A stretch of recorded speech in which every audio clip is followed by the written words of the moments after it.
Okay, y'all, welcome to my August 2019 budget setup. I don't really have to worry about when my paycheck hits. I know I have enough in my checking account buffer to cover the month's expenses, but I love color coding just to get a visual of when things are coming in and making sure that I can indeed cover everything with this month's income, not just relying on my buffer. So that's what I have here. Everything's color coded. Up here, these aren't highlighted because I used my last paycheck of July to pay for my rent and this first bill. And then I'm just showing you at the bottom here, this is what it looks like. So this paycheck will cover my rent, my Roth withdrawal, and I'm all set.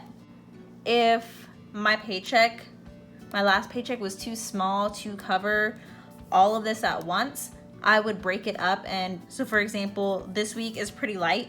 I might say half of my rent would be covered with this paycheck. So I might do, in this case, $350 here, highlighted in pink, and then I would have $350 here, highlighted in yellow.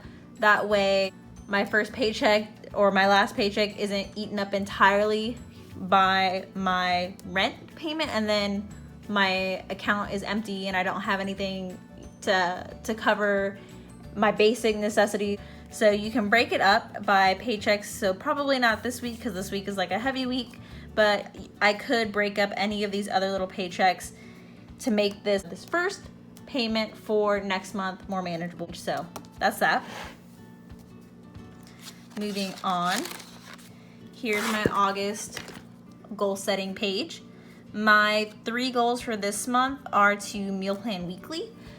I'm going to talk about some of my health goals in a second, but that is going to be a big one for my health and for my wallet, because if I meal plan, I won't be running to the store all the time or running out to eat.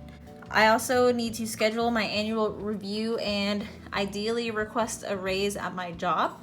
I've gotten a raise the past 2 years that I've been there, and so I am assuming I will get another one this year, but I need to get in touch with my boss and ask him to set up a date so that we can go over that. And if you can't tell, I am pretty nervous about doing that, even though I have a really good job and a really nice boss and all that stuff, but I'm still very nervous to ask for anything like that. But we will see. Maybe by the end of this month I will have a different paycheck coming in, so that would be really nice. And then last but not least, this was a goal from last month, but I would also like to save $1,800 towards my house down payment fund.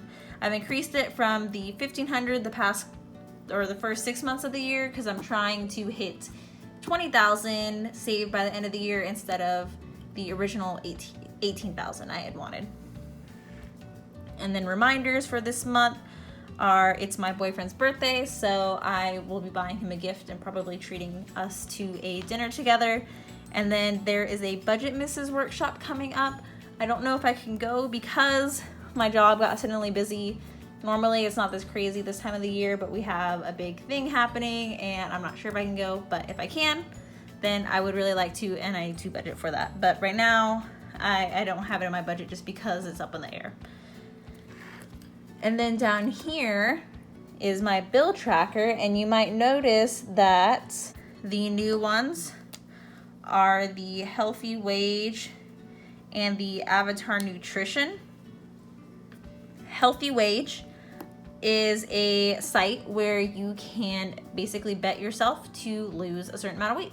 So I bet that I would lose 16 pounds in 12 months. So by July of next year, if I win my bet, then I will get all of my money back plus a bonus of about $400, which would be awesome to have extra money plus be healthier. So I signed up for that, and that's going to be monthly expense for the next 12 months. And then I have Avatar Nutrition. If you watch my older videos, you might have seen this charge before. I hadn't been using it for a while, so I canceled it. And now that I've created this Healthy Wage, this bet to get healthier, I decided I would like to start that back up again. So doing that, and we're all good. And as you can tell, these have already been paid because I'm filming this on August 2nd. So those bills have been paid and I'm good to go there. Nothing too crazy on my monthly budget pages. So my food budget, I did something a little bit different this month. Instead of just kind of throwing out like any number, I considered the fact that there are 5 weekends in August and I usually do my grocery shopping for the week on Saturday or Sunday. So I said, okay, there's 5 weekends and I'm aiming to spend about $50 a week. So I did 5 weekends times 50, gives me $250 for a grocery budget. Same thing for eating out. I decided I would allot myself $10 a week for any outings. So that gives me $50 there. And then dates, I was going to allot $20 a weekend.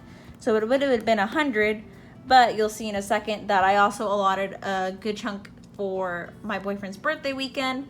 So I lessened this one a little bit to make everything add up properly. And I also have the remainder of what we will probably spend, but that's going to be considered his birthday area or his birthday category and not from the actual food category. Back to adding to my sinking funds. Last month I didn't add to my sinking fund so that I could cash flow my wisdom teeth removal, and so I'm all healed up and good to go. So now I can add back to my sinking funds. Nothing really in my lifestyle category. We'll see if I can keep it that low, but I actually didn't spend anything on hobbies last month, so we'll see. I want to keep it up. Why not? And then here's my health section that I expanded a little bit to include, again, that healthy wage and that Avatar nutrition.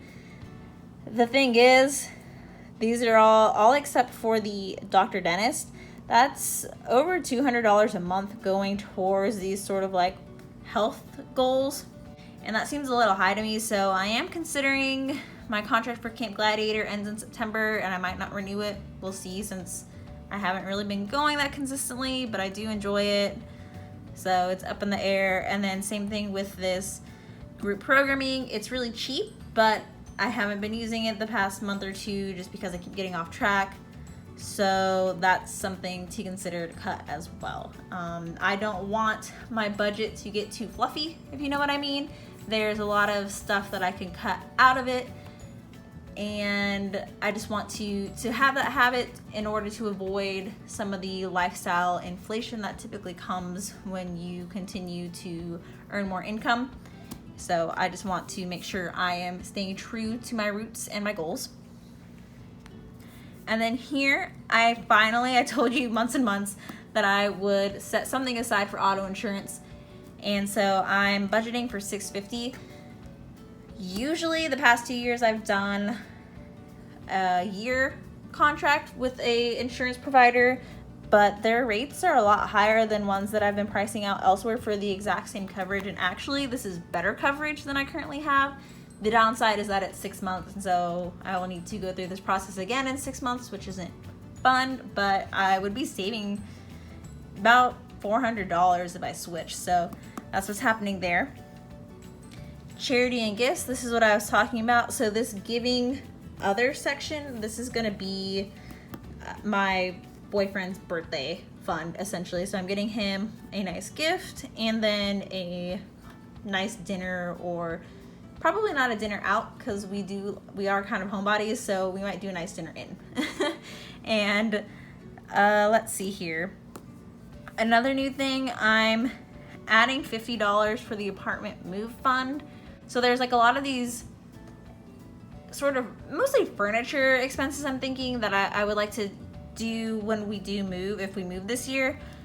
But if I put it in the miscellaneous apartment fund, I'm gonna spend it just because that's what I used for buying soap or buying like sponges or buying just like random stuff around the apartment that we both kind of need. It comes out of the miscellaneous apartment fund. So I'm thinking if I put it in the apartment move fund, I'll be less likely to touch it because they just exist differently in my brain. And then last but not least, the savings goals for the month. If you can see, I removed my financial coach master training because I completed savings for that and have purchased a course, and I'm currently going through that, so be on the lookout. I will hopefully be a financial coach in a few months. And then I replaced it with a vacation fund, and so this $309 is covering my plane ticket to go visit my friend in a few months. Well, I guess like 2 months from this date. So I'm gonna go visit my friend, and so that covers plane tickets, and then any extra this month that I don't spend from these other categories, I will probably put towards vacation as well, because I need some funds for when I'm actually there. And I think that's it for this. So that's August is all set up. I'm ready to go, and I guess really just wish me luck, especially on this my health goals. I've been doing well so far. I've lost about 2 pounds since I made this bet, this healthy wage bet, and I've lost about 5 or 6 pounds total since I got my wisdom teeth out. I lost about 4 or 5 pounds just from the week that I couldn't eat all of the junk food I had been eating. So there's that. So just wish me luck being a good nugget and doing all of this meal planning and meal prepping and staying on task, on track. And then I guess give me some courage and some confidence to reach out to my boss and request that we do a review, and hopefully, fingers crossed, I will have a raise and be able to put that to good use. But that's all I got for now. Thanks so much for watching, guys. I really appreciate it. Let me know if you have any questions. Bye.